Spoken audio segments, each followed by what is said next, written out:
ततो युद्धपरिश्रान्तं समरे चिन्तया स्थितं रावणं जाग्रतो दृष्ट्वा युद्धाय समुपस्थितं दैवतैश्च समागम्य द्रष्टुमभ्यागतो रणम् उपागम्य पवित्रामम् अगस्त्यो भगवान् ऋषिः राम राम महाबाहो शृणु गुह्यं सनातनं येन सर्वा नरीवत्सा समरे विजयस्यसि आदित्यहृदयं पुण्यं सर्वशत्रुविनाशिनं जयवहं जपे नित्यं अक्षय्यं परमं शिवम् सर्वमङ्गलमाङ्गल्यं सर्वपापप्रणाशनं चिन्ताशोकपशमनम् आयुर्वर्धनमुत्तमम्।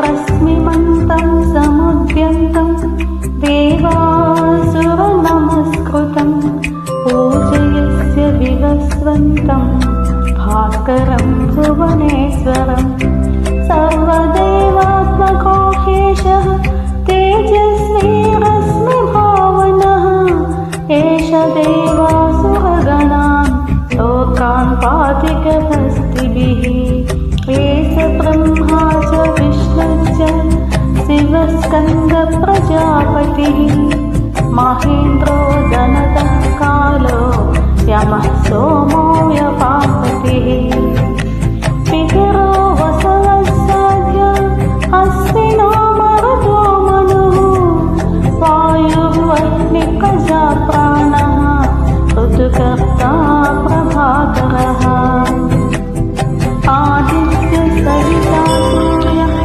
खगपोषाखभस्तिमान् सुवर्णसदृशो भानु स्वर्णरेता दिवाकरः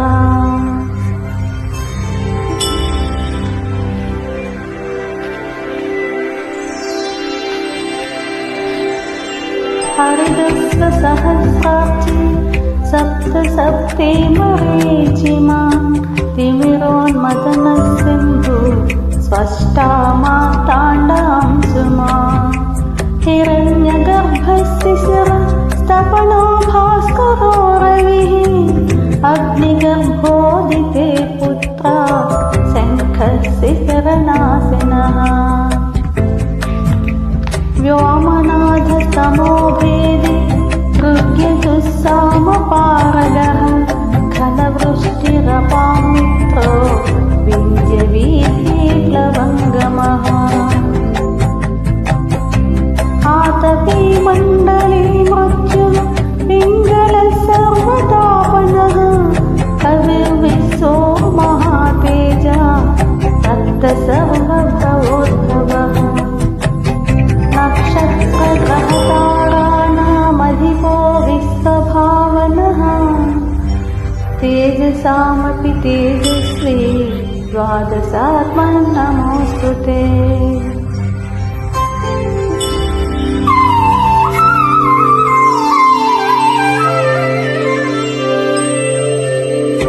नमः पूर्वाय गिरये पश्चिमे गिरये नमः ज्योतिर्गणापतये दिनाधिपतये नमः जयाय जयभद्राय हरवस्वाय नमो नमः नमो नमः सहस्रांशो आदित्याय नमो नमः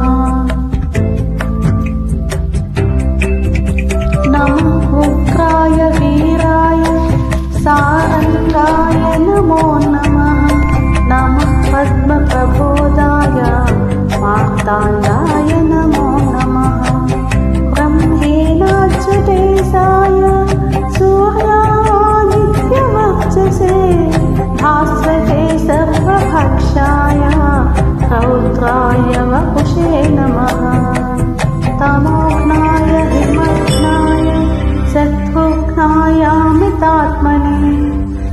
कृतघ्नाय देवाय ज्योतिषां पतये नमः।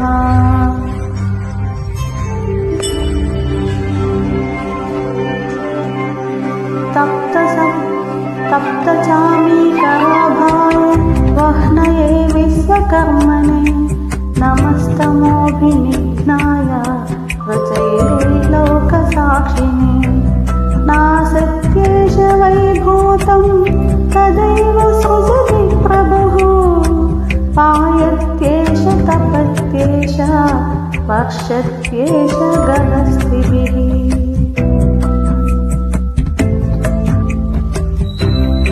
एष सुप्तेषु जागर्ति भूतेषु परिनिष्ठितः ये च चैवाग्निहोत्रं च फलं चैवाग्निहोत्रिणां वेदाच्च क्रतवच्चैव क्रतूनां फलमेव च यानि कृत्यानि लोकेषु सर्व एष रविप्रभुः। येन मापत्सु कृच्छ्रेषु कान्तारेषु भयेषु च कीर्तयन् पुरुषः कच्चिन्नावसीदति राघवः। पूजयस्वैनमेकाग्रो देवदेवं जगत्पतिम् एतत्त्रिगुणितं जप्त्वा युद्धेषु विजयस्यसि।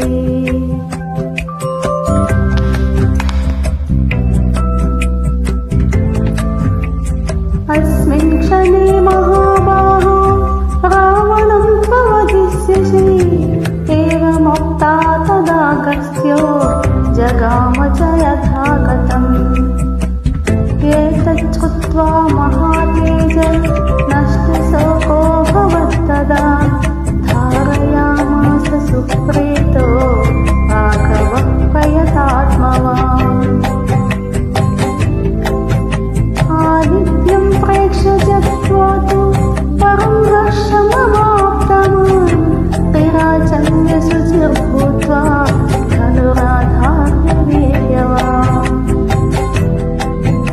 रावणं प्रेक्ष्य हृष्टात्मा युद्धाय समुपागमत् सर्वयत्नेन महतावधीतस्य त्रुतोऽभवत्।